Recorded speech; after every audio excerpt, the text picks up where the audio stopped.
আসসালামু আলাইকুম, সবাইকে তখন অবশ্যই ভালো আছেন। আজকে আমি আপনাদের সামনে লতিফিয়া বেডিংয়ের পক্ষ থেকে একটা ভিডিও নিয়ে আইলাম। আমাদের দোকান হচ্ছে Latifiya bedding, M Saifur Rahman road, Moulvibazar. আপনাদের সবাই পরিচিত সেন্টার রোড, ওয়ালটনের অপোজিট লতিফিয়া বেডিং, মৌলভীবাজার।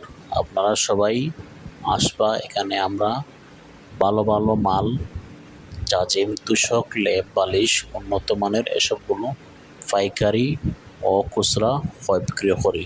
আপনাদের সবার দাওয়াত, Latifia bedding, M Saifur Rahman road, Moulvibazar.